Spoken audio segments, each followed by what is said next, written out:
everyone, and welcome to the Poké Card Quest, where we believe that Pokemon card collecting is an adventure and adventure is more fun with others. So hit that subscribe button down below to join our party and keep up with all the fun.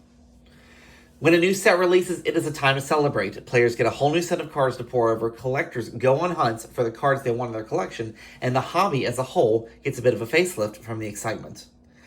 I want to take some time to look at Darkness Ablaze, and we'll be spending most of our time discussing expected value of the booster box and the collectability of the set.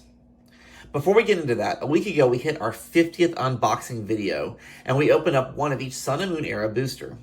We also held a giveaway, and the 3 lucky winners will be announced in the pinned comment down below. I will also go and reply to your comments on that video. Winners, you have 2 weeks from the release of this video to claim your prize.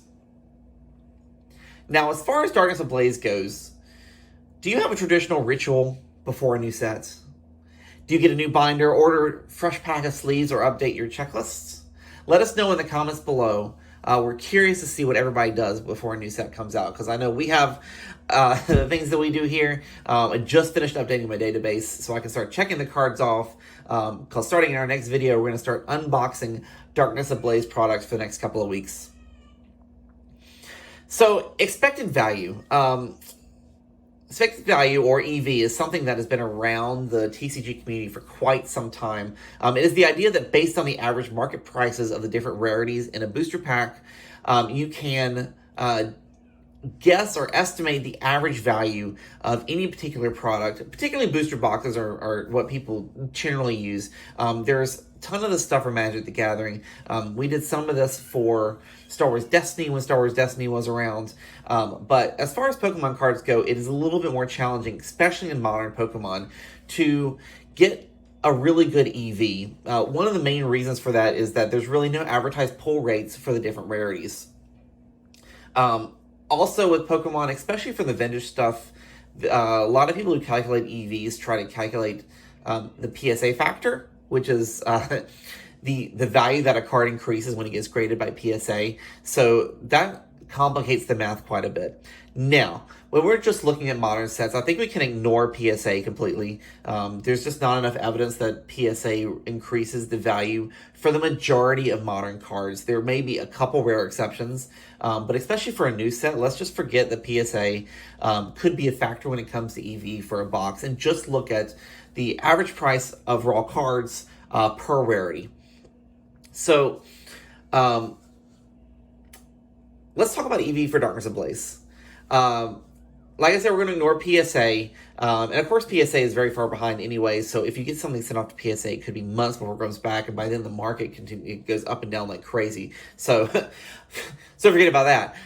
In my very unscientific method for calculating EV, we took a look at 4 booster boxes that have already been opened on YouTube. Leonhardt, Evolutionary Gaming, and Neon Cactus opened 2 different boxes. I know there's other boxes out there, but frankly, a lot of those folks, you have to watch every pull and start tally marking everything, and it became quite cumbersome, considering that the set is right here and I want to get this video out as quickly as possible.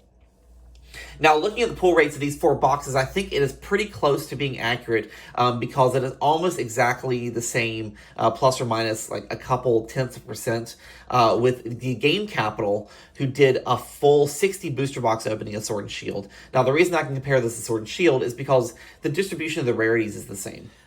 So if you look at the current Sword and Shield era, the Pokemon Company identifies the following rarities. You got Common, Uncommon, Rare, Holo Rare V, Holo Rare V Max, Ultra Rare, which includes only your full arts, and Secret Rare, which is your rainbows and your gold cards.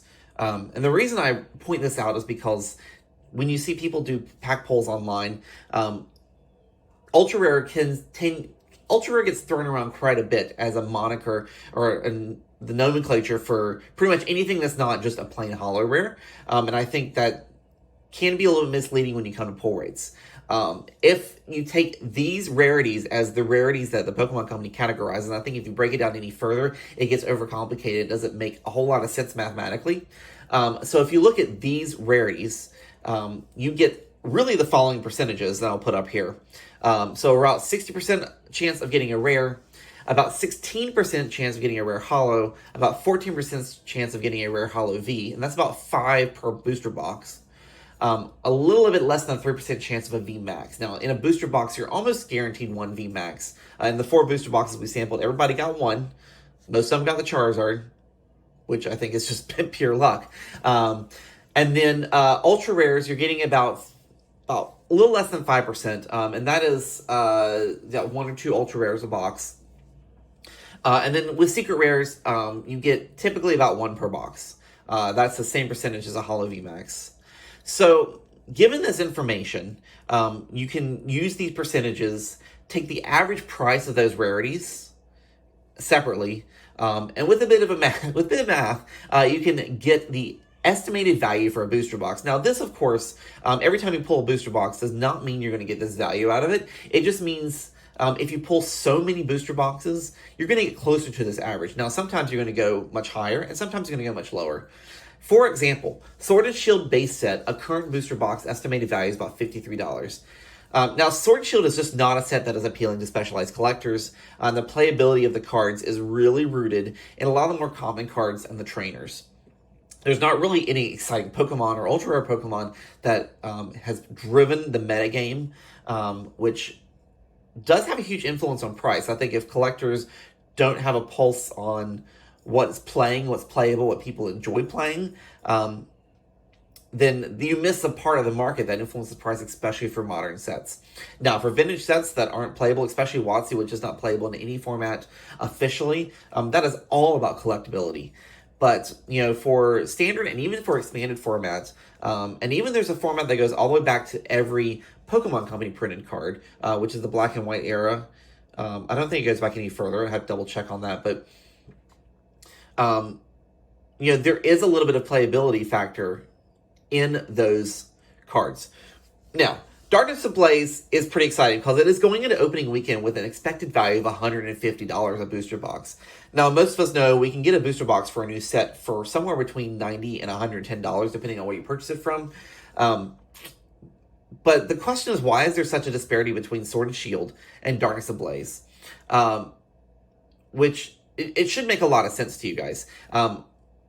With $150 a box, and Darkness Ablaze tops out at $300. If you get the most expensive pulls per rarity based on this distribution, you could pull a $300 box. And even on the low end, it's only about $63. If you pulled the absolute worst from Darkness Ablaze, you can get a $63 valued box. Which, considering that Sword and Shield is averaging at $53, but this set starts at a low end on $63, that's pretty crazy. Now, this is a new set, of course, so there is a bit of pre-order inflation with the sets. A lot of the cards are just going to be higher because people want to get them first. So those prices will be a little higher until the supply grows and more people open up cards, and more people sell cards. But there's a lot of whoa, words are hard.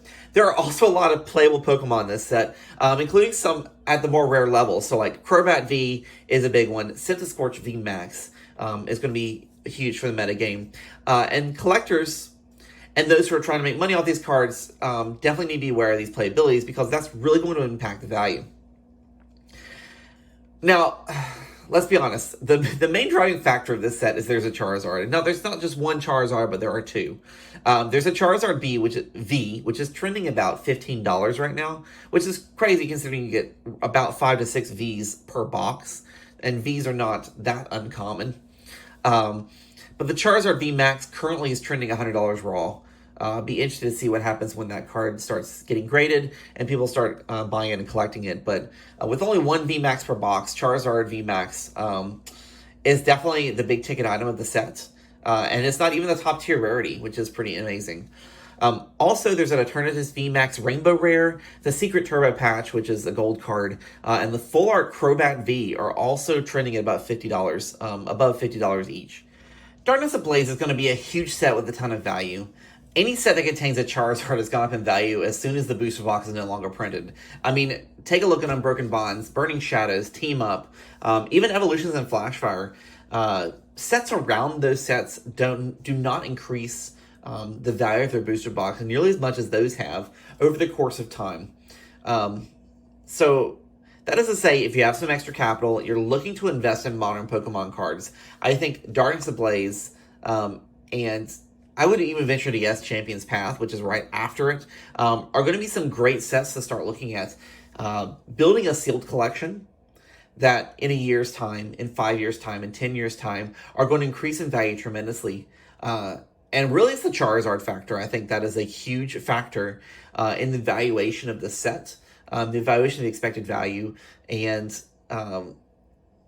definitely check it out. I mean, we're going to be opening up some Darkness Ablaze on this channel here over the next couple of weeks. Next video, we've got some build and battle boxes. Right after that, we've got some booster box opening, as well as Elite Trainer box coming in. So please stick around. Hoping to pull one of those Charizards ourselves.